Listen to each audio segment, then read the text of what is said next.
আসসালামু আলাইকুম প্রিয় দেশবাসী। গতকালকে যে সুনামগঞ্জের হাওরে 10 জন মানুষ মুঠ মারা গেছে বিভিন্ন স্থানে, কিন্তু 5 জনের উল্লেখিত হয়েছে। এই যে 10 জন মানুষ মারা গেছে, আসলে হাওরও আপনারা দেখেন চাইয়া কোনো একটা জায়গাত সরকারিভাবে কোনো একটা স্থাপনা তৈরি হয় নাই।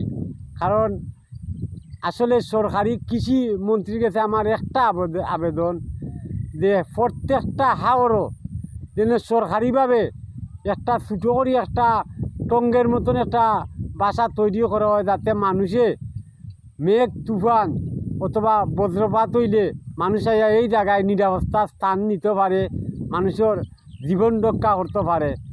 কারণ কৃষক যারা এরা অত বড় লোক নাই যে এরা নিজের টাকা দি কিছু একটা করব। কারণ তাই আমার এই ভিডিওটা হইল গিয়া কৃষকের জন্য, যাতে প্রত্যেকটা কৃষক নিরাপত্তা থাকতে পারে। অল বাংলাদেশের প্রত্যেকটা হাওরে একটা করে ছাউনি তৈরি হয়, মানুষ নিরাপত্তা থাকতে পারে। আপনারা একটা জিনিস লক্ষ্য করেন, এই যে হাওরটা, এই হাওরটা অনেক অনেক বড় হাওর, কিন্তু এই হাওরটা যদি একটা ছাউনি না থাকে তাহলে আপনারা বলেন একজন কৃষক দৌড়িয়া যাওয়ার কোনো কুল নাই, ক্ষমতা নাই যে দৌড়িয়া যাইতো।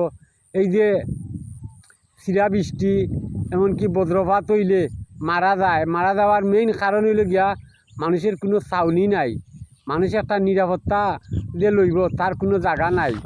সরকারিভাবে যদি একটা নিরাপত্তা ছাউনি তৈরি হয়, তাহলে প্রত্যেকটা মানুষ যখন জোর বৃষ্টি হইব মানুষের নিরাপত্তা যাওয়ার একটা জায়গা তৈরি হইব।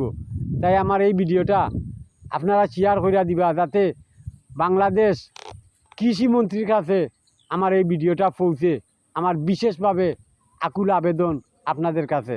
ধন্যবাদ।